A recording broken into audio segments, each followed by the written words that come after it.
దేవునికి మహిమ కలుగును గాక. కూడి వచ్చిన అందరికీ వందనాలు.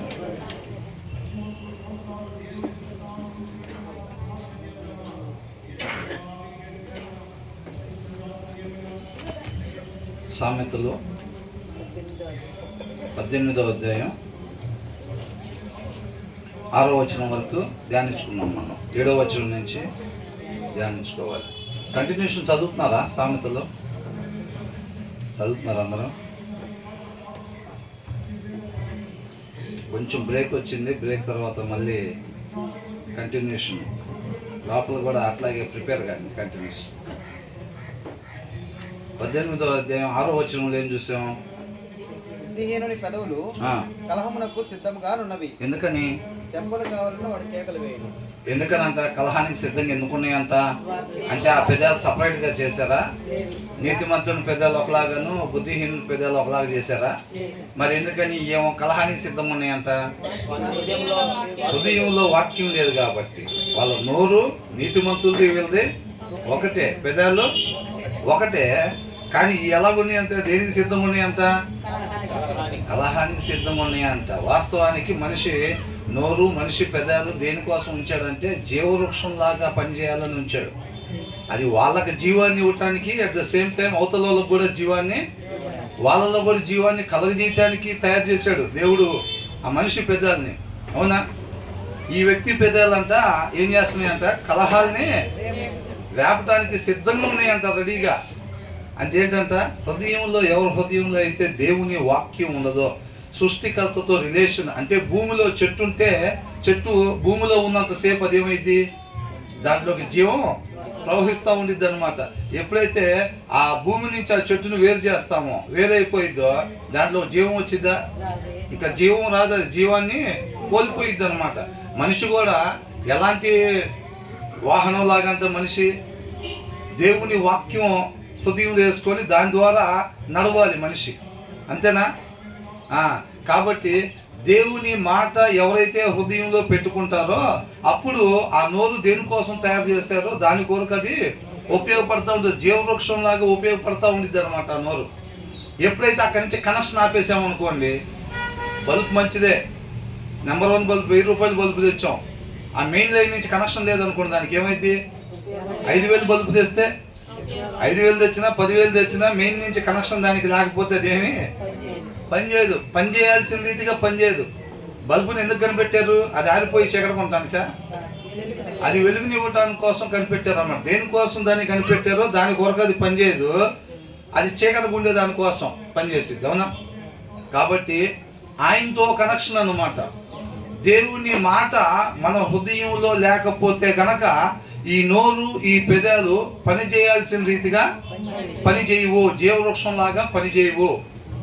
ఈ నోరు వాడాల్సిన విధానం ఆ హృదయంలో వాక్యం పెట్టుకొని మెయిన్ లైన్ నుంచి కనెక్షన్ పెట్టుకొని ఆ నోరును ఉపయోగించాలన్నమాట, మనిషి నోరుని. అక్కడి నుంచి కనెక్షన్ లేకుండా ఈ నోరు ఉపయోగించామనుకోండి, ఇది ఎట్లా ఉపయోగపడింది? మాట్లాడకూడని మాట ఇది మాట్లాడిద్ది అనమాట. కాబట్టి అది ఏం చేసిద్దంటే the lips of the fool, అంటే హృదయంలో వాక్యం లేని వాడి పెదాలు brings him into troubles అని అంటున్నాడు. ఏం తీసుకొచ్చిద్దంట? వాళ్ళకి మేలు, ఆత్మీయ మేలు దయచేసిద్దా? వాళ్ళకంట ఇబ్బందులు కలుగు చేసిద్ది అని అంటున్నాడు. And his bold mouth calls for death అని అంటున్నాడు. ఏమైందండి? ఒక అబద్ధం ఆడితే ఏమైంది? దానివల్ల తెలుగులో రాశారు కదా, మహా అయితే ఒక దెబ్బ కొడతారని రాశారు. అవునా? కలహానికి సిద్ధంగా ఉందంట. వాడి నోరేమైందంట? దెబ్బలు కావాలని చెప్పి కోరుకుంటా ఉండిద్దని రాశారు అనమాట. కాదు, ఇక్కడ ఇంగ్లీష్లో ఉన్నదంటే the lips of the pool brings him in to trouble. అంత మాత్రం కాదు, and his bold mouth calls for death అని రాశారు అనమాట. అంటే పండు తిని, వద్దన్న పండుని తిని మనం ఎట్లాగైతే మరణాన్ని తెచ్చుకున్నామో, సేమ్ యాజ్ ఇట్ ఈజ్ మరణాన్ని మరలా అది తీసుకుని వచ్చిద్ది మనకు అంటున్నారు. ఏది? హృదయంలో వాక్యం లేకుండా మనం ఆ నోరును ఉపయోగిస్తాం చూసారా, ఆ పెదాలను ఉపయోగిస్తాం చూసారా, అప్పుడు దానివల్ల వీళ్ళకి నాశనం వచ్చింది. మాట్లాడకూడని మాట మాట్లాడటం వల్ల వీళ్ళకి నాశనం వచ్చింది, ఎదుటి వారికి కూడా నాశనాన్ని తీసుకొచ్చింది అనమాట. అర్థమవుతుందండి? కాబట్టి మరణాన్ని తీసుకొచ్చింది. మనం దేనికోసం ఎదుగుతున్నాం? మరణం కోసం వెతుకుతున్నావా, జీవం కోసం వెతుకుతున్నావా? జీవం కోసం వెతుకుతున్నాం అన్నమాట. జీవం కోసం వెతికే ప్రతి ఒక్కళ్ళు నిత్యము దేవునితో పాటు యుగ యుగాలు జీవించాలి, అదే మా నిరీక్షణ అని చూసే ప్రతి ఒక్కళ్ళు మన హృదయంలో దేవుని వాక్యం లేకుండా మన నోరుని కానీ మన పెదాలను కానీ ఉపయోగించేవారుగా ఉండకూడదు. అర్థమవుతుందండి? ఆయన వాక్యం ఎప్పుడైతే మన హృదయంలో పెట్టుకొని అప్పుడే ఆ నోరుని ఉపయోగిస్తామో అది మాట్లాడాల్సిన మాట మాట్లాడిద్ది, మన నిత్య జీవానికి వెళ్తానికి అది సాక్ష్యంగా ఉపయోగపడిద్ది. అదే నోరుని అక్కడి నుంచి కనెక్షన్ లేకుండా, తండ్రి దగ్గర నుంచి కనెక్షన్ అంటే ఆయన మాట మన హృదయంలో లేకుండా అదే నోరుని కానీ మనం వాడినట్లయితే కనుక ఆ నోట్లో నుంచి వచ్చే మాట మన నిత్య నరకాగ్నికి వెళ్తానికి సాక్ష్యంగా ఉండిద్ది. అర్థమవుతుందండి? కాబట్టి నోరు పెదాలు ప్రాబ్లం కాదు. ఏం ప్రాబ్లం? జ్వరం వచ్చిందండి చూడండి, చెయ్యి వేడిగా ఉందనంటే ఆయన ట్యాబ్లెట్ నోట్లు వేసుకోమంటాడు. ఏమంటాడు? ట్యాబ్లెట్ నోట్ ఇక్కడ దెబ్బ తగిలిందండి, బాగా నొప్పి వస్తుందంటే ఇది నోట్లు వేసుకో ట్యాబ్లెట్ అని అంటాడు. నొప్పి అక్కడండి అని అంటాడు. నొప్పి అక్కడే రుద్దటానికి ఇరా అంటే అట్లా ఏముండదు, నోట్లో వేసుకోమని చెప్తాడు అన్నమాట. అవునా? ఈ నోట్లో ట్యాబ్లెట్ వేసుకోగలనే అక్కడ ఉన్న నొప్పి తగ్గిపోయింది, చేతిలో ఉన్న వేడి తగ్గిపోయింది అన్నమాట. ఇది కూడా ప్రాబ్లం ఎక్కడ? నోటితో బ్రదర్ మాట్లాడుకున్న మాట్లాడుతున్నాను, దీనికి ఏదో ప్లాస్టిక్ సర్జరీ చేయండి అంటే మూతికి పెద్దకి ప్లాస్టిక్ సర్జరీ చేస్తే మాట్లాడాల్సిన మాట మాట్లాడేస్తామా? అట్లా కాదు. ట్యాబ్లెట్ ఎక్కడ వేయాలంట? హృదయంలో. ఇదిగో ఈ ట్యాబ్లెట్ హృదయంలో వేసుకో అని అంటారు. అట్లా వేసుకున్నప్పుడు ఏమవుతుందంటే ఈ నోరు బాగా పనిచేయాల్సిన రీతిగానే పనిచేస్తూ ఉంటుంది. అదే కదా మనం చూసాం. తర్వాత ఏమంటున్నారు?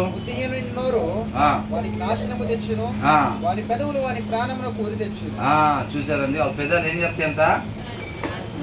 ప్రాణాల మీద తీసుకొస్తాయి అన్నమాట. ప్రాణాన్ని కోరుకుంటే, జీవాన్ని కోరుకుంటే ఆ మాటలు ఏదైతే ఉన్నాయో ఆ జీవాన్ని భక్షిస్తాయి. హృదయంలో వాక్యం లేకుండా మనం మాట్లాడే ప్రతి మాట ఆ జీవాన్ని భక్షించేసేగా ఉంటే జీవం లేకుండా చేస్తాయి, మనం మరలా మరణానికి గురయ్యేటట్టుగా చేస్తాయి. 7వ వచనంలో ఏముంది? ఏం చేస్తాయి అంట? A fool's mouth is his destruction అంటున్నాడు. ఏ ఫూల్స్ మౌత్, ఫూల్ అన్నప్పుడే మనకి ఏమర్థం అవుతుంది? హృదయంలో వాక్యం లేనివాడు. ఆయన క్రైస్తవుడే కావచ్చు కాక, బాప్తిసం తీసుకొని ఉండొచ్చు కాక, పాస్టర్ గారు కావచ్చు, పాస్టర్ గారి పిల్లలు కావచ్చు, లేకపోతే వాళ్ళ తాతగారు పెద్ద బిషప్ గారైనా అవ్వచ్చు, ఎవరైనా కానీ. ఇక పలానా వాళ్ళు కాదు. ఇక్కడ రెండు రకాల వ్యక్తులు. ఒకరు హృదయంలో వాక్యం ఉన్నవాళ్ళు, ఒకరు హృదయంలో వాక్యం లేని వాళ్ళు, అంతే. ఇది ఎవరు నోరంట? ఏ ఫూల్స్ మౌత్ అని అంటున్నారు. హృదయంలో వాక్యం లేని వారి నోరంట ఏం తీసుకొచ్చిందంట? ఈజ్ హిస్ డిస్ట్రాక్షన్ అని అంటున్నాడు. అర్థమవుతుందండి? కాబట్టి the mouth of a fool is ruin to his soul అని రాస్తుంది. దేనికంటే అది పుట్టి శరీరానికి కాదు. ఇందాకేమనుకున్నాం? కలహానికి సిద్ధంగా ఉంది, ఆ నోరు దెబ్బలను కోరుకుంటుందని అంటున్నారు. 4 దెబ్బలు వేస్తే కాదండి. ఇక్కడ దేనికంట నాశనం వచ్చేది? ఆత్మకి నాశనం వచ్చింది అన్నమాట. మాట్లాడకూడని మాట మనం మాట్లాడినప్పుడు ఏమైందంట? దేనికి వచ్చింది నాశనం? ఆత్మకి, జీవానికి నాశనం వచ్చింది. అర్థమవుతుందండి? దానికి దీనికి ఏం కనెక్షన్ అండి? ఉందా లేదా కనెక్షన్? ఖచ్చితంగా కనెక్షన్ ఉంది. హృదయంలో దేవుని వాక్యం లేకుండా ఆ నోరు మాట్లాడినప్పుడు ఖచ్చితంగా మనకు నాశనకరమైందే మాట్లాడిద్ది ఆ నోరు. అవునా? అది చూడటానికి బాగానే ఉండిద్ది. మన సెంటర్లో ఎవరినో దులిపేస్తాడు, పక్కనోడే ఉంటాడు, అది దులిపోయింది అసలు అల్లాడిచ్చేసేవాడు, నోరు మూపిచ్చేవారు నువ్వు, అసలు బ్రహ్మాండంగా మాట్లాడేవారు నువ్వు అని అంటాడు. చూడటానికి అది మంచి మాట లాగానే, గెలిచిన వాక్యం లాగానే ఉంటుంది. అది తుదకి ఎక్కడికి దారి తీసిద్దంట? మళ్ళా నరకానికి తీసుకెళ్ళేది. ఆ చుట్టుపక్కల ఎవరైతే ఉన్నారో వాళ్ళందరూ కూడా నరకానికి వెళ్ళటానికి కారణమైంది అనమాట. కాబట్టి the mouth of the fool, హృదయంలో వాక్యం లేని వాడి నోరంట is ruin to his soul అని అంటున్నాడు. తన ఆత్మకంట అది నాశనాన్ని తీసుకొచ్చేదిగా ఉండిద్ది. కాబట్టి మనం అలాంటి సాహసం ఎప్పుడు కూడా చేయకూడదు. అర్థమవుతుందండి? అంటే హృదయంలో వాక్యం లేకుండా ఉండి నోరు తెరవకుండా ఉండమని కాదు. దీని అర్థం ఏంటి? ప్రతి క్షణం హృదయంలో దేవుని వాక్యం సమృద్ధిగా ఉండాలి. ఒక మనిషి నోరు తెరవకుండా బతుకుతాడు జీవితకాలం? బతకలేడు. కాబట్టి ఆ ప్రయత్నం కన్నా వేరే ప్రయత్నం చేయాలి. ఏంటంట? నిత్యం హృదయంలో దేవుని వాక్యం పెట్టుకున్నట్టయితే మనం ఎక్కడ నోరు తీసినా సరే మనకి ఇబ్బంది ఏమీ లేదు. అంతా చక్కగా మేలే జరిగిద్ది. The mouth of the fool is ruin to his soul and by his lips his soul is caught అని అంటున్నాడు. అర్థమవుతుందండి? ఎవరో ఏం చేస్తాం, దేవుడు నరకంలో వచ్చాడు. బయట అపవాది నన్ను ఏం చేశాడు, మీరు దొరకలేదు నన్ను పట్టుకొని, అపవాది పట్టుకున్నారా లేదా ఏళ్ళ తీసుకొని ఇరికించుకున్నారా? ఏళ్ళ తీసుకుని వెళ్ళి ఇరికిచ్చాడు. ఒరే నీకు అక్కడ రాశాడు రా చర్చిలో, నాకు ఇక్కడ వైన్ షాప్లో రాశాడు రా. అట్లా రాస్తాడా దేవుడు? అట్లా రాసేవాడు కదా దేవుడు. ఏ ఆత్మ కూడా నశించిపోవటానికి ఇష్టం లేదంట. అందరూ కూడా తండ్రితో పాటు యుగాలు ఉండాలని కోరుకుంటూ ఉంటాడు తప్ప కొంతమంది నశించిపోవాలని చెప్పి అక్కడ, కొంతమంది ప్యాకాడ కాడ, కొంతమంది మనిషి షాపుల కాడ, కొంతమంది చర్చిలో ఏం రాయడు ఆయన. ఇదేంటంటే ఎవరు బుక్ వాళ్ళు పెన్ను బుక్ ఇచ్చాడు ఆయన, మీరు ఏదన్నా రాయండి, మీరు రాసిన ప్రతి దానికి తీర్పు ఉంటుంది అని అంటున్నాడు. అర్థమవుతుందండి? కాబట్టి అది క్రియారూపకంగా తీసుకుంటారు పరిగణలోకి మనం చేసే క్రియలు. కాబట్టి అండ్ బై హిజ్ లిప్స్ అంటే హృదయంలో ఎవరికైతే వాక్యం లేకుండా ఉంటుందో వారి పెదాలు అని రాస్తాడు, అందరి పెదాలు కాదు. And by his lips his soul is caught అని అంటున్నాడు. అంటే పక్షి పోయి వలలో ఎట్లాగైతే ఇరుక్కుపోయిద్దో, అది ఇరుక్కుపోయిందంటే దాని తర్వాత ఏమైంది, దాని ప్రాణం పోయిద్ది. వేటగాడు వచ్చి ఏం చేస్తాడు, దాన్ని మంచి ఆహారం వేసి చక్కగా బలంగా తయారు చేస్తూ ఉంటాడా? ఇంటికి తీసుకుని వెళ్ళి మొత్తం బొచ్చంతా బీకేసి కటింగ్ చేసేసి ప్రాణం తీసేస్తాడు దాన్ని. కాబట్టి ఏమైందనంట, వీళ్ళ పెదాలు హృదయంలో వాక్యం లేని వాళ్ళ పెదాలంట వాళ్ళ ఆత్మని నరకానికి అప్పగించుకునే వాళ్ళుగా అవుతారు. ఆత్మ పట్టబడిద్ది అనమాట నరకానికి పోవటానికి. అర్థమవుతుందండి? పక్షి ఎలాగైతే వలలో ఇరుక్కుపోయిద్దో ప్రాణం పోగొట్టుకోవటానికి, వీళ్ళు మాట్లాడకూడని మాట వీళ్ళు మాట్లాడటం వల్ల ఏమైందంట, వీళ్ళ ఆత్మ జీవం కలిగి ఉండకుండా ఏమైందంట, మరణానికి అప్పగించబడిద్ది. వీళ్ళ నోటితోటి వీళ్ళే. అందుకనే అన్నమాట మన నాలుగు కోసం అని అనగా మనం ఏది మాట్లాడితే అదే ఇద్దా అంటే అట్లా ఏం అవ్వదండి. హృదయంలో వాక్యం లేకుండా ఎంత మంచి మాట మాట్లాడినా కానీ అదేమీ అవ్వదు. అర్థమవుతుందండి? హృదయంలో వాక్యం లేకుండా ఉట్టిగా వాగ్దానాలు కాదు చదువుకుంటూ ఉంటే మనకైతే అట్లా కాదు. వాక్య సారాంశం సత్యం, అక్షరం కాదు. అంతేనా కదా? కాబట్టి ఇక్కడ అన్నాడు the mouth of the pool. అక్కడ నోరు పెదాలు కాదండి కాన్సెప్ట్. హృదయంలో వాక్యం లేకపోతే అది నువ్వు ఎవరైనా నేను ఎవరైనప్పటికీ మాట్లాడకూడని మాటే మాట్లాడతాము. ఏమైతే ఒక మాట మాట్లాడితే, ఒక బూతు తిడితే ఏమైతే ఒక బూతికే నరకంలో వేస్తారా? ఉన్నా లేదా అక్కడ ముందే క్లియర్గా? కాబట్టి మనం ఆ మాట మాట్లాడినప్పుడు మనకు మనంగా తీసుకుని ఆ వలలో ఇరుక్కుంటున్నట్టు అన్నమాట అది. కాబట్టి మనం అలాగే ఎప్పుడు కూడా ఉండకూడదు. తర్వాత ఏమంటున్నారు, పనిలో జాగు ఉండగాని మాటలు రుచికల భోజనములు అవి లోకడుపులోనికి దిగిపోవును. ఇక్కడ ఎవరంట, కొండగాని. కొండత్వం అనేది ఎక్కడి నుంచి, దేవుని వాక్యంలో నుంచి వచ్చిందా? ఎక్కడి నుంచి వచ్చింది? వాక్యం లేని మూర్ఖపు హృదయంలో నుంచి వచ్చే లక్షణం అది. కొండగాడిలాగా దొరికాడు రా, ఈ మాట తీసుకెళ్ళి ఊరు మొత్తం చెప్పాలి. ఏంటంట కనపడ్డారా వాళ్ళు చేయకుండా పని చేస్తా, అది తీసుకునేది ఊరు మొత్తం చెప్పాలి. ఉన్నాయి లేని మొత్తం కూడా సాడీలు కొండగాడిలాగా మాటలు చెప్తారు. కొంతమందికి అదే కొరియర్ జాబ్ చేస్తూ ఉంటారు. అవునా? కొరియర్ జాబ్ వీళ్ళ గురించి తీసుకునేది వాళ్ళకి మొత్తానికి చెప్పింది నాకు వాళ్ళకి మనశ్శాంతి ఉండదు. జీతం అయిపోయినా చక్కగా చేస్తారు కొరియర్ జాబ్, మాటలు మోసే జాబ్. వీళ్ళ మీద సాడీలు. వాళ్ళు ఏదో వచ్చి 4 మాటలు విని చక్కగా ఆత్మీయంగా బలపడదాం, కుటుంబాన్ని కట్టుకుందాం అని అనుకుంటే వాళ్ళు వాక్యం ఇప్పుడు ఏం చేస్తూ ఉంటారు, పక్కన చేరి ఆమె చూసావా, ఆయన చూసావా, అది అట్లా అంట, ఎట్లా అంట, ఈయన ఎట్లా అంట, ఆయన అట్లా అంట. ఇదే పని అన్నమాట. చర్చిలకు రావటం కూడా దానికోసమే వస్తారు. ఇవన్నీ డౌన్లోడ్ చేసుకొని వివరాలు అన్నీ కనుక్కొని ఆ కనుక్కున్న వివరాలు మిగతా వాళ్ళందరికీ చెప్పటం కోసం వస్తారు అనమాట. కాబట్టి మనం కొండగాళ్ళ ఉండమంటున్నారా, ఉండకూడదు అంటున్నారా? ఉండకూడదు అంటే ఏం చేయాలి? డ్రెస్సింగ్ ఎలా ఉండాలి? డ్రెస్సింగ్ నీట్గా వేసుకుంటే అయిపోద్దా? కొండగాళ్ళు లేకుండా ఉంటామా? మనం నీట్గా పద్ధతిగా నడుచుకుంటూ వస్తూ ఉంటే కొండగాళ్ళ లేకుండా ఉంటామా? మరి ఏం చేయాలి? హృదయంలో వాక్యం ఉంటే వాడు కొండగాళ్ళలాగా ఉండడు. ఎందుకంటే డ్రైవింగ్ సీట్లో ఆయన కూర్చొని ఉంటాడు, హృదయంలో వాక్యం అయ్యున్న దేవుడు కూర్చొని నడుపుతూ ఉంటాడు. మాట్లాడకూడన మాట ఆయన రానీడు నోట్లో నుంచి. కావలిగా ఉంటాడన్నమాట. ఎవరు పడితే వాళ్ళు కాలనీలోకి రావడానికి వీల్లేదు. అవునా? సెక్యూరిటీ కావలిగా ఉండేవాళ్ళు, ఈ కాలనీ కావలిగా ఉండేవాళ్ళు ఏం చేస్తారు? ఎవరు పడతారు నానిస్తారా? ఇప్పుడు గేటెడ్ కమ్యూనిటీలో వాచ్మెన్ పట్టుకుంటారు, ఎవరిని పడతారు? రానిస్తారా? రానిరు. హృదయంలో దేవుని వాక్యం కూడా ఏంటంటే ఏ మాట పడితే ఆ మాట మాట్లాడటానికి హృదయంలో నుంచి రావటానికి అవకాశం లేదు. ఆయన సెలెక్ట్ చేస్తాడు, లోపల నుంచి ఏ మాట మాట్లాడాలో ఆ మాట మాత్రమే మాట్లాడేటట్టుగా ఆయన సెలెక్ట్ చేస్తాడు. మనం ఎందుకోసం జన్మించామో ఆయనకి మాత్రమే తెలుసు కాబట్టి ఏ మాట మాట్లాడాలి, ఎక్కడెక్కడ మాట్లాడాలి, ఏ విధానంగా మాట్లాడాలి మొత్తం కూడా ఆయనే నడిపిస్తాడు. స్టీరింగ్ సీట్ ఆయనకి అప్పగిస్తే నువ్వు ఒక చెయ్యి నేను ఒక చెయ్యేస్తా స్టీరింగ్ మీద అంటే ఆయన రైట్ వేలో కడదిప్పం కదా, మనం ఏం చేస్తాం? మనకి ఇటు రైట్ లాగా అనిపించి ప్రభు అటుగా ఇటు అంటాం, వెళ్ళిపోయింది డైరెక్ట్గా ముళ్ళలో. అవునా లేదా? అట్లా కాదు, పూర్తిగా ఆయనకి అప్పగించాలన్నమాట. మన జీవితం మీద అధికారం పూర్తిగా ఆయనకే అప్పగించాలి. అప్పుడు మనం ఎక్కడెక్కడ ఏ మాటలు మాట్లాడాలి, ఎవరి దగ్గర ఏ సత్ప్రవర్తన ప్రవర్తించాలి, ఎవరెవరిని ఆత్మీయంగా బలపరచాలి, రక్షణలోకి నడిపించాలి, అంతవరకు మనం ఈ రక్షణను నిలుపుకొని ఉండాలి అనేది మొత్తం ఆయనకి తెలుసు. కాబట్టి ఏ పని కోసం వచ్చామో ఆ పని ప్రకారంగానే మనం జీవించి యేసుక్రీస్తు వలె తండ్రిని మహింపరిచేవారుగా ఉంటాము. అవునా కదండి? కాబట్టి డ్రైవింగ్ సీట్లోకి ఆయనకి ఇవ్వాలి అవకాశం. అవునా? ఇక్కడ ఏమన్నాడు కొండెగాడు? రుచిగల భోజ్యములు లోకడుపులోనికి దిగిపోవు.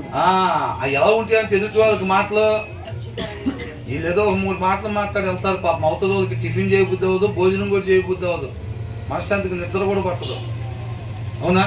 ఎందుకే ఈ బతకపోతే ఏమైంది, సావరాదా అని అంటారు, వెళ్ళిపోతారు. చిన్న కాలు దొక్కిన దగ్గర చూసుకోకుండా లోపలికి కొత్త కాలు దొక్కారు అనుకోండి, పక్కన వదలటమే. హృదయంలో వాక్యం లేనప్పుడు ఎంతకన్నా మంచి మాటలు ఏమవుతాయి?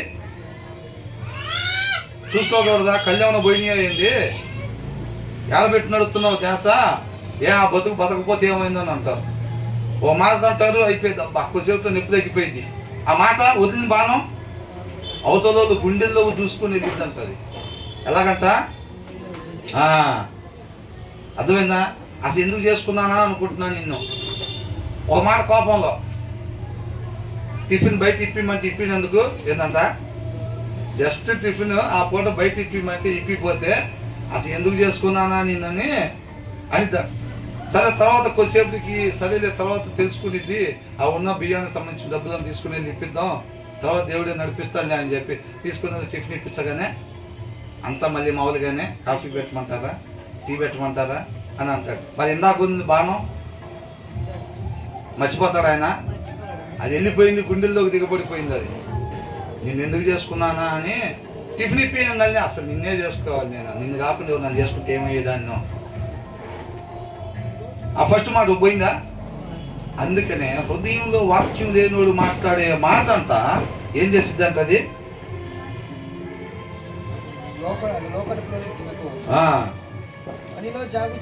కాబట్టి మనం మాట్లాడే మాట చాలా జాగ్రత్తగా అర్థమవుతుందండి. కొంతమంది అవతల మాటలు తట్టుకోలేక, నేను చెప్పా కదా అంతకుముందు, ఓ చక్కగా గౌరవంగా బతికిన మా కాలనీలో ఉండే అతను చక్కగా గౌరవంగా బతుకుతూ ఉన్నాడు. వాళ్ళ అబ్బాయి ఏంటంటే మంచి ప్రవర్తన కలిగి లేకుండా ఊర్లో అందరితో సావాసం పడతా రకరకాల ప్రవర్తన కలిగి ఉండటం వల్ల అవతల వాళ్ళు ఏం చేశారంటే పోలీస్ కంప్లైంట్ ఇచ్చారు. పోలీస్ కంప్లైంట్ ఇస్తే వీళ్ళ నాన్న ఎప్పుడు ఒక్క మాట కూడా పడినాడు కాదు, ఒక్క చేత కూడా. వీళ్ళ నాన్న బయటకు వస్తుంటే అంత నమస్కారం పెట్టేటట్టుగా అంత గౌరవంగా బతికాడు. ఎప్పుడైతే వాళ్ళ అబ్బాయి అట్లా చేయిందనే పోలీస్ కంప్లైంట్ ఇస్తే వాళ్ళ నాన్న పిలిపించారు. ఇక పోలీసుల భాష అంటే తెలుసుగా, ఏమండి అబ్బాయిని ఇలాగైనా పెంచేది, జాగ్రత్తగా పెంచుకోవచ్చు కదా, ఎట్లా మాట్లాడతారా? భయంకరమైన మాటలు, 10 మాటల్లో 8 మాటలు ఇక ఎందుకురా ఈ బతుకు అనిపించేటట్టుంది. ఆయన్ని పిలిచి అట్లాగా స్టేషన్లో అందరి ముందు అట్లా మాట్లాడేసరికే ఆయన ఇంటికి వచ్చి ఉరేసుకొని చచ్చిపోయాడు. ఆయన అర్థమవుతుందండి, ఆయన ఉరేసుకొని చచ్చిపోయాడు. ఆయన జీవితంలో ఎప్పుడు అట్లాంటి మాటలు అనిపించుకోలేదు. ఆయన అలాంటి మాటలు అక్కడ స్టేషన్ దగ్గర పడే లోపలే ఆయనకి ఏమీ తక్కువ లేదు. అయినా సరే ఆ మాటలు తట్టుకోలేక ఆయన వచ్చి ఉరేసుకొని చచ్చిపోయాడు. చాలామంది ఉంటారు ఇట్లా, భర్త తిట్టినప్పుడు భార్యలు ఒక్కొక్కసారి ఇబ్బందికరంగా ప్రవర్తించినప్పుడు భర్తలు, అవునా, ఎక్కడెక్కడికో వెళ్ళిపోయి బ్రిడ్జి మీద నుంచి దూకాల్సిన అవసరం ఏముంటుంది? వాళ్ళకి తిన్నాళ్ళకు దూకుతున్నారా? మాటలు తాగేసి వస్తారు, తాగేసి వచ్చి ఏది పడితే అది మాట్లాడతారు. ఆయన మాట్లాడతాడు, అయిపోయింది, ఏదో పాపం కూర ఉండిద్ది కదా, సార్ వెళ్ళేటప్పుడు చక్కగా కూర ఇచ్చి వెళ్తాడు. వెళ్ళి వచ్చేసరికి మెలికి తిరుక్కుంటూ వస్తాడు. వచ్చేసరికి ఏమో చక్కగా భార్య మంచిగా శ్రద్ధ పెట్టి వండి రుచికరమైనది పెడదామని ఉంటుంది. ఆ తాగేసి వచ్చి అది దిగిందాక నిద్రపోయిందాక ఏది పడితే అది మాట్లాడతాడు భార్యని. అవునా? తింటాడు, శుభ్రంగా పడుకుంటాడు, నిద్రపోతాడు. ఏ మాత్రం ఆ మాటలో లోపలే ఏదో ఒకటి చేసుకుంటూ ఉంటారు. వాక్యం ఖచ్చితంగా దానికి విరుద్ధం అన్నమాట.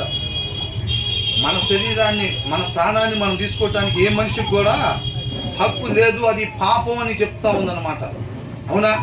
మన ప్రాణాన్ని మనం తీసుకోవటం అనేది పాపము అని చెప్పి చెప్తా ఉందన్నమాట. కాబట్టి అలా ఉండిద్ది. తర్వాత దిగిపోయిన తర్వాత ఏమంటారు? ఏంటి నీరసంగా ఉన్నావు, టిఫిన్ చేయలేదా, తెమ్మంటావా టిఫిన్ ఏమన్నా? రాత్రి ఆయన అన్న మాటలు మర్చిపోలేరు. అవునా కదా? ఈయన ఏం చేశాడు? డ్రైవింగ్ సీట్ ఇంకొక ఆయనకు అప్పగిచ్చాడు. అవునా? వెళ్ళి డ్రైవింగ్ సీట్లో ఇంకొక ఆయన కూర్చోబెట్టాడు. ఇక ఆయన వచ్చి ఎవరైనా అపవాదికి శుభ్రంగా మొత్తం క్లీన్ చేసి గెస్ట్లు వచ్చినట్టుగా చక్కగా అప్పగిచ్చాడు హృదయాన్ని. ఇక మొత్తం స్టీరింగ్ చేసి నడుపుతున్నాడు ఆయన. అదేం చేసిద్ది? అవతలలో జీవాన్ని నింపిద్దా లేదా నాశనాన్ని నింపిద్దా? వీళ్ళు నాశనం అయిపోయి ఆ మాటలు మాట్లాడి ప్రతి మాట రాయబడిద్దా లేదా అక్కడ?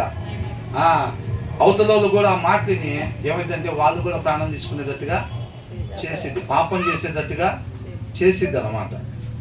అర్థమవుతుందండి? అలాంటి భయంకరంగా కొంతమంది మాటలు అన్నమాట. హృదయంలో వాక్యం లేని వాళ్ళ నోట్లో నుంచి వచ్చే మాటలు అలాంటి మాట. వీళ్ళు మర్చిపోతారు. పొద్దున్న 8 మంది దగ్గరగానే ఈయన మర్చిపోతాడు. రాత్రి ఏం మాట్లాడాడు, పొద్దున్న మామూలుగానే ఉన్నట్టు ఉంటాడు. టిఫిన్ ఇప్పి ముందు అలాంటి మాట్లాడుతుంది. నేను ఎందుకు చేసుకున్నాను అని అనుకుంటున్నాను. నేను ఆ లైన్ తీసుకెళ్ళి టిఫిన్ ఇప్పిస్తున్నాడు. బయట ఏ లైన్ తీసుకెళ్ళి బయట టిఫిన్ ఇప్పిస్తున్నాడు. పేరుకి పెద్ద ఉద్యోగం నీకు, అసలు నేను ఎందుకు చేసుకున్నాను అనుకుంటున్నాను. నేను టిఫిన్ ఇప్పియంగానే అంతా మళ్ళీ మామూలుగానే అయిపోయింది. అసలు నిన్ను కాకుండా ఎవరైనా చేసుకుంటే ఏమైనా అని అంటారు. ఆ ముందు మాట మర్చిపోతాడా? మర్చిపోడు. కాబట్టి హృదయంలో వాక్యం లేకుండా ఉంటే ఇలాంటి మాటలు మాట్లాడతారు. అవి ఎక్కడికి వెళ్తాయి అంటాయి? అది నాశనానికి దారి తీస్తూ ఉంటాయి. కాబట్టి వచ్చిన ద్వారా మనం ఏంటంటే మన కొండగాళ్ళలాగా ఉండకూడదు. హృదయంలో వాక్యం లేకుండా నేను కొండగాళ్ళలా ఉండకూడదు అనుకుంటే అది ఏ మనిషి వల్ల అయ్యే పని కాదు. ఖచ్చితంగా కొండగాళ్ళలాగానే ఉంటాం, అంతే. అర్థమవుతుందండి? కాబట్టి హృదయంలో వాక్యం ఉందనుకోండి, అప్పుడు మనం ఏం చేస్తాం? కొండగాళ్ళలాగా లేకుండా నీతిమంతులాగా చక్కగా నీతిమంతులాగా ఉంటాం. జీవవృక్షంలాగా మనోరు పనిచేస్తూ ఉంటుంది. మనం తండ్రితో పాటు యుగ యుగాలు జీవించే వారు ఉంటాం. అట్ ద సేమ్ టైం అనేక మంది తండ్రితో పాటు యుగ యుగాలు ఉండేవారు ఉంటారు. దేవుడు ఏమనుకుంటాడు? ఏ ఆత్మ కూడా నశించిపోవటం ఆయనకి ఇష్టం లేదు. అట్ ద సేమ్ టైం అపవాది ఏమనుకుంటాడు?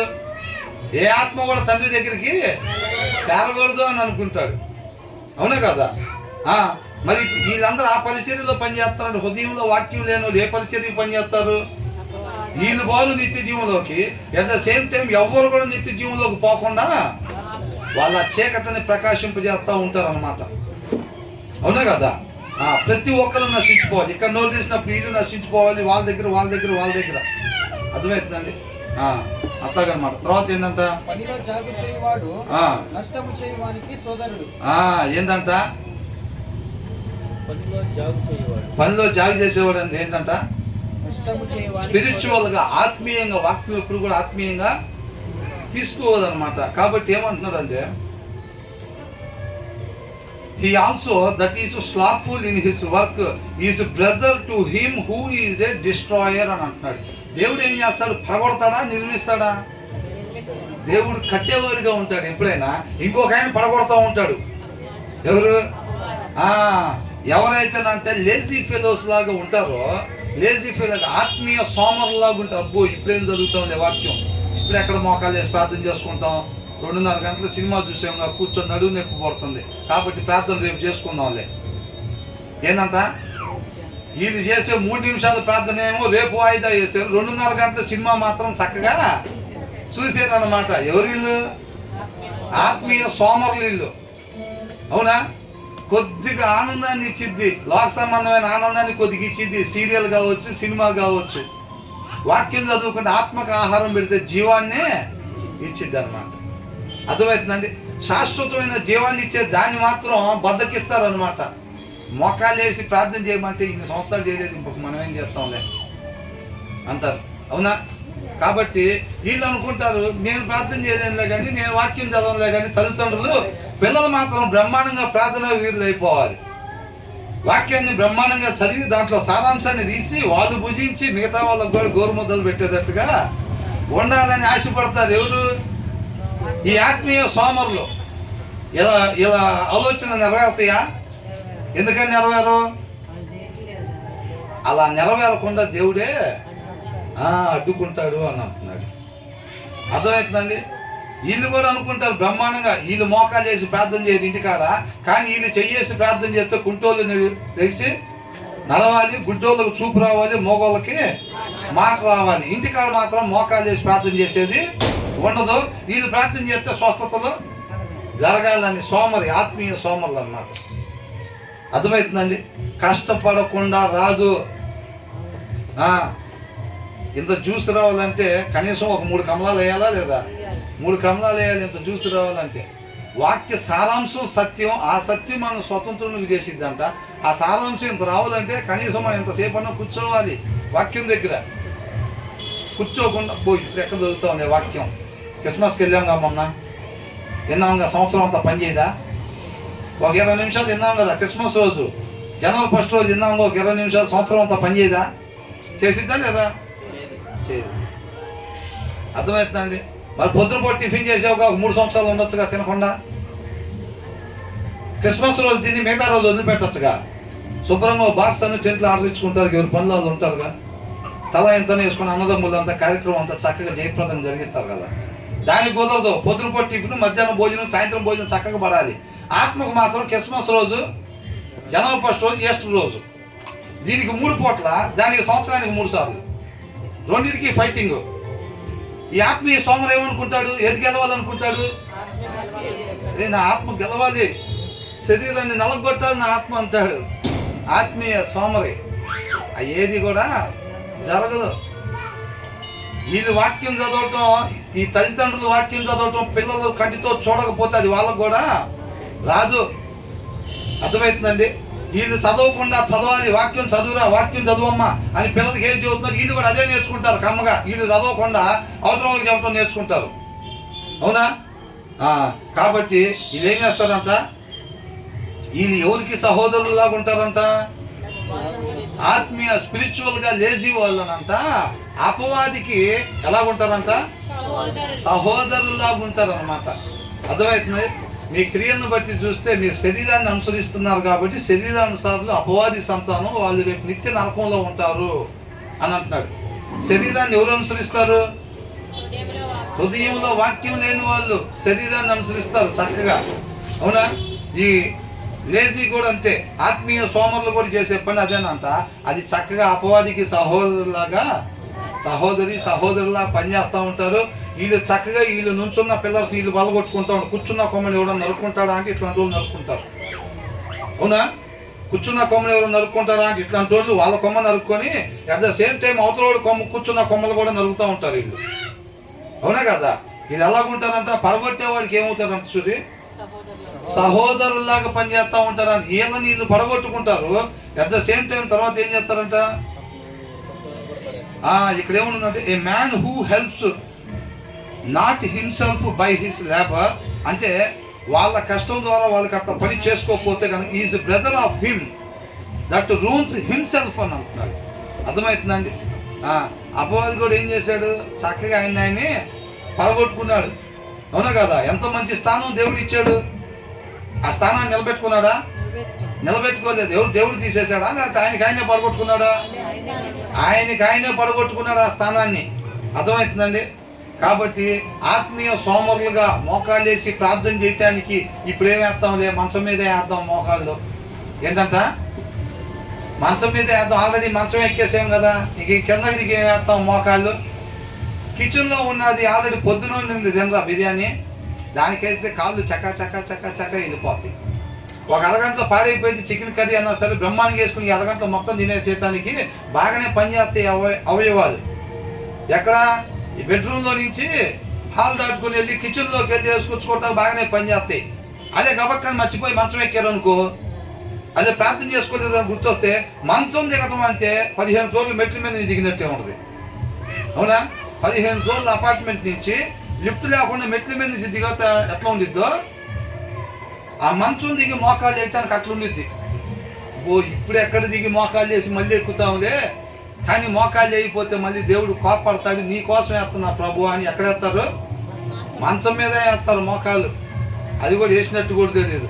మోకాలు ఎట్లా ఉంగినంతసేపు పడిపోయే లోపల ప్రార్థన అయిపోయింది, పడిపోవటం కూడా జరిగిపోయింది. బ్రహ్మాండమైన ప్రార్థన చేసేస్తారు, అవునా కదా? కళ్ళు మూసి తెలిసిన సేపులో ప్రార్థన అయిపోయింది. ఒకసారి రెప్పగొట్టినట్టే. చేసావా అంటే చేసే ఆల్రెడీ. ఏమేం చేసావు అని అంటే వాక్యంలో ఏమేమి చేయమనుందో అవి మొత్తం చెబుతారు ఇంకా, అవునా? కాబట్టి అది మొత్తం చెబుతూ ఉంటారు. కాబట్టి అపవాది కూడా ఏం చేశాడు? ఆయన స్థానాన్ని ఆయనే పడగొట్టుకున్నాడు. అర్థమవుతుందండి? వీళ్ళు కూడా ఏం చేస్తారంట? స్పిరిచువల్గా లేజీగా ఉండే వాళ్ళంతా వీళ్ళు ప్రార్థన చేయడానికి మంచం దిగి ప్రార్థన కూడా చేయరు, సోమరులు అనమాట. అట్లా ఉండేవాళ్ళు ఏం చేస్తారంటే అపవాదికి కూడా సహోదరుడిగా తన్ను తాను is brother of him that runs himself అని అన్నాడు. వాడు పడగొట్టుకునే వారికి సహోదరుడిగా సహోదరిగా ఉంటారు అని అంటున్నారు అన్నమాట. కాబట్టి స్పిరిచువల్ లేజీగా ఉండకూడదు. నేను ఎవరు తినమన్నారు అంతా, అవునా? మాతా లాగా విస్తారమైన పనులు, మోకాలు వేయలేనంత పనులు నువ్వు ఎందుకు పెట్టుకున్నావు, అవునా కదా? శరీరం సహకరించేటట్టుగా చూసుకోవాల్సిన బాధ్యత మందే.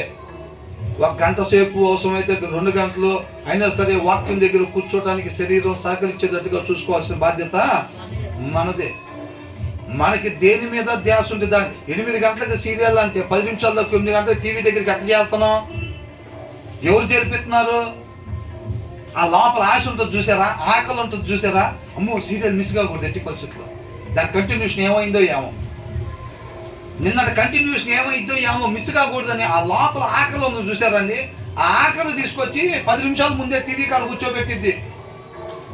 ఈ ఆకలి కూడా ఉందనుకోండి, ఈ ఆకలి కూడా ఉంటే మనం ఒక 20 నిమిషాల సేపు, ఒక అరగంట సేపు ప్రార్థన చేసేటట్టుగా ఆ శరీరం సహకరించేటట్టుగా చేసిద్ది. ఈ ఆకలి, ఆత్మీయ ఆకలి, దేవుని చిత్తం నెరవేర్చాలి, దేవుని చిత్తం నెరవేర్చాలి, బలంగా వాడబడాలి, ఆయన నామాన్ని గొప్పగా మహింపరచాలి అనే ఆకలి ఉందనుకోండి, అప్పుడు ఒక అరగంట సేపు మోకాలు వేసేటట్టుగా శరీరాన్ని ఉంచిద్ది అనమాట. ఆకలి ఉంచిద్ది. 1 గంటన్నర సేపు, ఒక 2 గంటల సేపు వాక్యం చదివేటట్టుగా ఆ ఆకలి ఉంచిద్ది అనమాట. అర్థమవుతుందండి? 2.5 గంటలు సినిమా చూడటానికి ఆకలే కూర్చోబెట్టింది. దాంట్లో ఉండే సంతోషం ఏదైతే ఉంటుందో లోక సంతోషం, అది కూర్చోబెట్టింది అనమాట. ఈ ఆకలి మన నోరు తెరిస్తే ఎంతమందికి ఉంది? ఆత్మీయంగా బలంగా ఉండాలని అంటే అందరి చేతులు ఎత్తటం కాదండి. ఆ ఆకలి నిజంగా ఉంటే వాక్యం చదవకుండా ఉండలేమో. నిజంగా భార్య అంటే ఇష్టమైతే భార్య 2 రోజులు దూరంగా ఉంటే అసలు ఎంత ఇబ్బందిగా ఉంటుందో, అవునా? కొద్దిసేపు మాట్లాడాలి, షేర్ చేసుకునే వాళ్ళు లేదే. చక్కగా ఇద్దరం కలిసి ఉండటం అలవాటు పడ్డాం కదా. కూరగాయల మార్కెట్ కానీ ఇద్దరు కలిసి ఆ మాట ఈ మాట మాట్లాడుకుంటూ వెళ్తూ ఉంటారు, కొంతమంది అరుచుకుంటూ వెళ్తూ ఉంటారు, అవునా? అది ఒక్కరోజు పుట్టింటికి పంపించినప్పుడు 2 రోజులు ఎప్పుడొస్తావు అక్కడే సెటిల్ అయిపోతావా అని అంటారు. 2 రోజులకే అంటే ఏం దాని అర్థం? వచ్చేసి తొందరగా అంత ముందులాగానే చక్కగా ఉండొచ్చు, నువ్వు తప్ప ఎవరున్నారు అని అన్నట్టుగా అన్ని భావాలు అట్లా ఏం వ్యక్తపరచాలి కదా. ఈ మాటలు అన్నీ లోపల ఉంటే అక్కడే సెటిల్ అయిపోతావా అన్న దాంట్లోని అన్నీ అర్థం చేసుకోవాలి భార్య. వస్తున్నాను అని చెప్పి బయలుదేరి వచ్చేసిద్ది అన్నమాట, అవునా కదా? అట్లాగా నిజంగా ఆయనతో సమయం గడపటం అనేది అది గొప్ప మాధుర్యం అన్నమాట. ఆ రుచి తెలిసిన వాళ్ళు ఆ ఎడబాటు ఉండలేరు అన్నమాట, అవునా కదండి? తర్వాత ఏమంటున్నారు? యెహోవా నామం బలమైన దుర్గము, నీతిమంతుడు అద్దులోనికి పరిగెత్తి సురక్షితంగా ఉండును.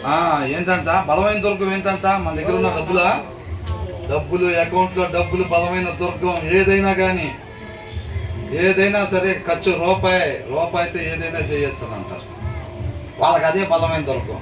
కొంతమంది ఏం చేస్తారు? 24 గంటల పనికి పోవడం అంటే జిమ్ములకు పోయి ఇంట్లో చూస్తేనేమో ఒక బకెట్ నీళ్ళు స్నానానికి పెట్టరు అంటే పెట్టరు. అక్కడ మాత్రం వెయిట్లెస్ లేపుతూ ఉంటారు, 50 కేజీలు 100 కేజీలు లేపుతూ ఉంటారు.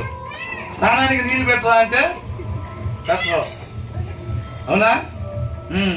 అలాగేంటి ఇదే ఏమన్నా వస్తే ఎవరు వచ్చినా కానీ, ఎవరన్నా ఇంటి పక్కన వాళ్ళు కానీ ఇంటి వెనకాల వాళ్ళు కానీ ఎవరైనా సరే మన బలం ఉంది, మనకు బలం ఉన్నంతసేపు ఎవడు మనమేమి చేయలేడు. వాళ్ళకి ఆ బలమైన దుర్గం. కొంతమంది ఏంది, మా నాన్న ఫోన్ చేయనా, మా అమ్మ ఫోన్ చేస్తారంటే మా అన్నదమ్ములు అందరినీ తీసుకొస్తారు. ఆ కుటుంబాలను చూసుకొని వాళ్ళు బలమైన దుర్గంగా భావించుకుంటూ ఉంటారు. కొంతమంది పలుకుబడి మనం ఫోన్ చేస్తే లారీ జనం దిగుతారంట. ఎవరు దిగుతారంట? లారీ జనం దిగుతారంట. బలమైన దుర్గం వాళ్ళకి అది. అవునా? అవి నిజంగా బలమైన దుర్గాలేనా? యువతలు 2 లారీలు దింపాడు అనుకోండి ఎవడన్నా, ఏం చేస్తా? ఏమైతే ఆ దుర్గం శుభ్రంగా కుంకుడికాయలు కొట్టినట్టుగా నీటికి కొట్టి అందరినీ ఎటుపోయారా జనం అంటే రిటర్న్లో ఖాళీ లారీ వచ్చింది. ఎదురు జనం అంటే ఎయిమ్స్లో ఉన్నారు అందరూ. ఏమైందిరా దీన్ని నమ్ముకొని ఇన్ని రోజులు ఉన్నాం, ఇట్లాగ అయిపోయింది పరిస్థితి అంటారు. ఒక నీతిమంతుడు ఉన్నాడు అనుకోండి, పంటమే ఎవరినైనా అనుకుని వస్తాడు డబ్బులు తీసుకొని. అవునా? ఎవడైనా 0 దగ్గర పడతమే అంటారు. నీతిమంతుడు పడతాడా? ఎన్ని 0 వేసినా కానీ పడరు. ఏమైతుంది? ఈ బలమైన దుర్గం కాసులు బలమైన దుర్గంగా భావించుకుంటారు కదా. ఏమైంది? ఆ దుర్గం చిత్తుగా ఓడిపోయి వెనక్కి ఓటం పాలయ్యి వచ్చింది అనమాట. కాబట్టి ఏదో ఒక రోజున 5 ఏళ్ళు పదవి ఉంటుంది. ఏరా కదిలితే మీ బాబాయికి ఫోన్ చేసావు, ఇప్పుడు పదవి పోయిందిగా, గవర్నమెంట్ పోయింది, రారా బయటకు అంటారు. అవునా? బాబాయ్ ఫోన్ చేసాడు, ఒక్కడున్నాడు కాలనీలా అంటాడు. కరెక్టే. ఇప్పుడు దాకా 5 సంవత్సరాలు తర్వాత మీ బాబాయ్ కనపడ్డు, నువ్వు కనపడవు. ఈ బలమైన దుర్గాలు, ఈ నిజమైన బలమైన దుర్గాలా? అవి కాదు బలమైన దుర్గాలు. అవునండి.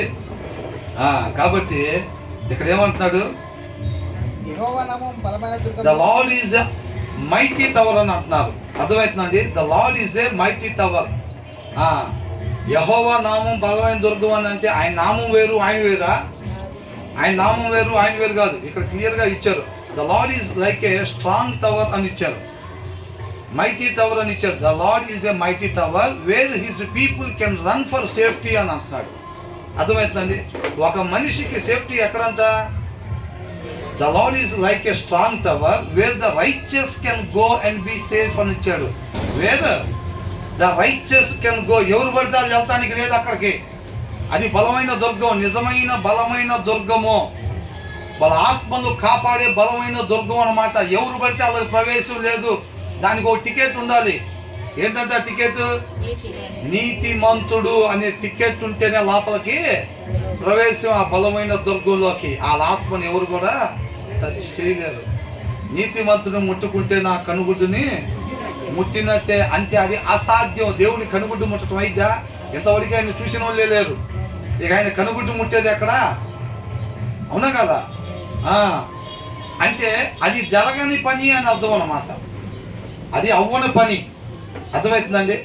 కాబట్టి ఎవరు పడితే వాళ్ళు ఆ టవర్లోకి వెళ్ళలేరు. నిజమైన బలమైన దుర్గముగా ఉండే దేవునిలోకి ఎవరైతే ఉంటారు అని అంటే నీతిమంతులు మాత్రమే. వాక్యాన్ని ఎవరైతే వాళ్ళ హృదయంలో పెట్టుకుంటారో వాళ్ళనే ఏమి చేయలేరు.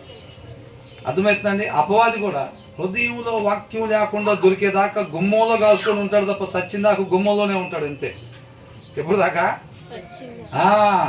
మనం 70 ఏళ్ళు బతికితే 70 ఏళ్ళు గుమ్మం కాడే ఉంటాడు అంతే. అక్కడి నుంచి లోపలికి రావడానికి లేదు. ఎప్పుడు మన హృదయంలో వాక్యం ఉంటే. లేదనుకోండి, ఎట్లాంటి వాళ్ళైనా 6 అడుగుల 7 అడుగుల 8 అడుగుల అనేది ఏమీ లేదు. ఒక్కసారిగా దూకటమే మీద. హృదయానుసారుడైనా ఇంటి మొత్తంలో నమ్మకస్తుడైనా ఎవరు అనేది ఇంకా సంబంధం ఏమి లేదు. అక్కడ భయపడేది ఒక్కటే, వాక్యమైన దేవుడు కలిగి ఉన్నారా లేదా. అది లేకపోతే అది ఎవరైనప్పటికీ కూడా అపోది ఏం చేస్తాడు? అటాక్ చేసేస్తాడు అంతే. అర్థమవుతుందండి? కాబట్టి అక్కడికి ఎవరికి ప్రవేశం ఉందంట? బలమైన దుర్గం దగ్గరికి నీతిమంతులకి మాత్రమే ఉంది. వాక్యమై ఉన్న దేవునిలోకి మాత్రమే మనకి అదే బలమైన దుర్గం అన్నమాట. మనం నిలబడేది, మన ఆత్మని కాపాడుకోగలిగేది మనం ఎప్పుడైతే వాక్యం మన హృదయంలో ఉంటుందో అప్పుడే మనకి సేఫ్టీ అన్నమాట. అర్థమవుతుందండి? హృదయంలో వాక్యం కలిగి ఉంటే ఏమవుతుందంటే మనం ఆ బలమైన దుర్గంలో ఉన్నట్టుగా అన్నమాట. హృదయంలో వాక్యం లేదనుకోండి, ఎక్కడున్నట్టు? నిత్యం యుద్ధ పోరాటంలో ఉన్నాం. మనం ఉన్నామా లేదా? ఆ దుర్గం లేకుండా, ఆ కోట లేకుండా మనం కోట బయట నుంచొని 2 రోజులు చూసుకుందాం అంటే ఏమైతే బుల్లెట్లు దిగిపోతాయి అంతే. అవునా? 2 రోజులు చూసుకుందాం ఎవడు రావడంగానే ఒక్కసారిగా బాణాల వర్షం కురిపించేస్తారు. వాళ్ళు లేజీ ఫెలోస్ లాగా ఉంటారా?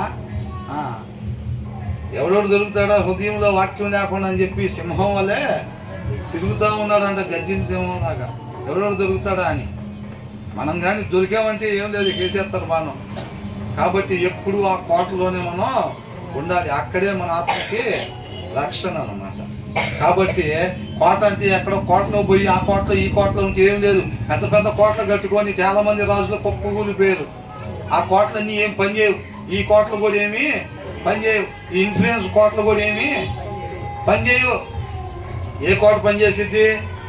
వాక్యం అనే కోట. అవునా? ఆయనే బలమైన దుర్గం అంట. ఆయన మాత్రమే బలమైన దుర్గం, మీకు ఏది కూడా లేదు. అవునండి. కాబట్టి దాన్ని జాగ్రత్తగా మీరు ఒకటి చూడండి, దీని సారాంశాన్ని వదిలిపెట్టబాకండి. ఆ జ్యూస్, బత్తాయి జ్యూస్ని పిండినట్టుగా మన హృదయంలో ఆ వాక్య సారాంశాన్ని పిండుకోవాలి హృదయంలో. అప్పుడు దాంట్లో నుంచి జీవం వచ్చింది అన్నమాట. ఆ హృదయంలో నుంచి ఏమొచ్చింది? జీవం వచ్చింది అనమాట. అర్థమవుతుందండి? అదంటే ఒక ఫౌంటైన్ లాగా అనమాట. లైఫ్ గివింగ్ ఫౌంటైన్ అని అంటున్నాడు. అసలు చూసారా, ఫౌంటైన్ అంటే నీళ్లు ఏం చేస్తూ ఉంటుంది? చల్లుతూ ఉండిద్ది. అక్కడ కొద్దుగా ఉన్నట్టు కనపడదు. ఒక నీళ్ళ ఫౌంటైన్ దగ్గర మనం ఉన్నప్పుడు లోపల నీళ్ళు లేవు అనుకుంటారా అన్నట్టు వచ్చింది ఆ ఫౌంటైన్. లోపల కింద పెద్ద సముద్రం ఉన్నట్టుంది అన్నట్టుగా అనిపించింది అని చూసినప్పుడు. హృదయంలో కానీ దేవుని వాక్యం ఉన్నట్లయితే కనుక మనలో నుంచి జీవం అట్లా పొంగి పొరులుతూ ఉండిద్ది అనమాట. అది మనం చక్కగా పోగొట్టుకున్న జీవాన్ని ఇచ్చింది. అట్ ద సేమ్ టైం అవతల వారిలో కూడా జీవాన్ని నింపిద్ది అనమాట. కాబట్టి ఆ సారాంశాన్ని మనం చదివే ప్రతి వచనం యొక్క సారాంశాన్ని మనం దాన్ని గ్రాప్ చేసుకోవాలి. దాన్ని అసలు మిస్ అవ్వకూడదు. ఎవరు మిస్ అవ్వకుండా దాన్ని గ్రాప్ చేసుకోగలుగుతారంటే ఆ ఇంటెన్షన్ ఉండాలి అని చదువుకున్నాం మనం ముందు. దాంట్లో ఆ ఆకలి ఉండాలి, ఆ ఆసక్తి ఉండాలి. నాకు జీవాన్ని తీసుకొచ్చేది ఆ వాక్య సారాంశం. కాబట్టి అది నాకు కావాలని దానికోసం దుప్పి నీటి వాదుల కొరకు ఎట్లాగైతే ఎదురు చూస్తూ ఉండిద్దో ఆయన మాట కొరకు, ఆ సారాంశం కొరకు మనం అట్లా నిజంగా ఆకలి కొని ఉంటే కనుక అది మనం తృప్తిపరిచింది.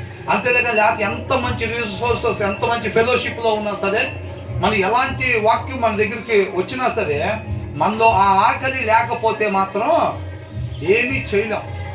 అంతేనా కదా? అదేగా మనం చూసే అంత ముందు దాంట్లో. కాబట్టి ఎప్పుడు కూడా దప్పికున్న వారిలాగా ఆకలి ఉండాలన్నమాట. ఆయన మాట కొరకు ఒక్క మాట మాట్లాడితే బతుకుతాను ప్రభు. అవునా?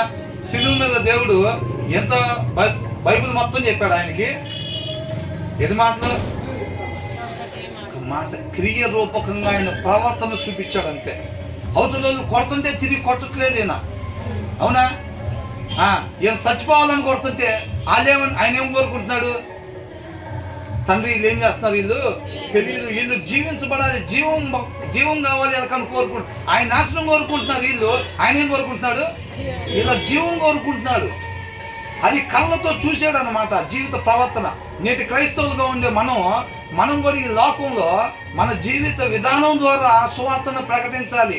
ఉట్టికి నాడేళ్ళ మైకులు తీసుకొని పోయి చెప్పి కుళ్ళు స్వార్థం ఇవన్నీ లోపల పెట్టుకొని టైం వచ్చినప్పుడు వాటిని చూపిస్తున్నాం అనుకోండి, ఆ చీకటినే ప్రకాశింపజేస్తున్నట్టు మనం. అర్థమవుతుందండి? అప్పుడు దాకా పక్కన ఆయనతో వేసి ఏం మాట్లాడాల, తన ప్రవర్తన ద్వారా సువార్తని చెప్పాడు అన్నమాట. దాన్ని చూసిన అతను ఏం చేశాడు? నీ రాజ్యంతో వచ్చినప్పుడు నన్ను జ్ఞాపకం చేసుకున్నాడు. మనం కూడా వేరే వేరే అన్యుల దగ్గర మనం నోరు తెలిసి చెప్పలేకపోవచ్చు. నోరు తెలిసి చెప్తే వాళ్ళు కొంచెం అభ్యంతరం. కాబట్టి నోరు తెలిసి చెప్పలేని ప్రదేశంలో కూడా మన ప్రవర్తన ద్వారా సువార్తను చెప్పచ్చు. కాబట్టి మన ప్రవర్తన ద్వారా, మన జీవిత విధానం ద్వారా మనం సత్యాన్ని ప్రకాశింపజేసేవారుగా ఉండాలి. ఆ జ్ఞానాన్ని, ఆ వివేకాన్ని. నోరు తెలిసి సువార్త చెప్పలేని ప్రదేశంలో వాళ్ళు క్రీస్తుని మనలో కనుగొనేటట్టుగా మనం ప్రవర్తించాలి, మాట్లాడాలనంటే ఆ జ్ఞానం, వివేకం, వాక్యమైన దేవుడి నుంచే మనకి వచ్చింది. కాబట్టి ఆ సారాంశం మిస్ కాకుండా గ్రాప్ చేసుకునే వాళ్ళంగా ఉండాలి. ఎప్పుడైతే మనం ఆకలి కొని ఉంటామో ఆ దెబ్బకొనే తత్వం, ఆకలి కొనే తత్వమే ఖచ్చితంగా ఆ సారాంశాన్ని మనం గ్రాప్ చేసుకునేటట్టుగా, ఆ నామాన్ని గొప్పగా మహింపొచ్చేటట్టుగా చేసిద్ది. కాబట్టి చక్కగా మన వాక్యం అయితే ప్రతి దినం కూడా ఇంటి దగ్గర చదవాలి, ప్రార్థన చేసుకోవాలి. దేవునికి మహిమ కలుగుతున్నారు.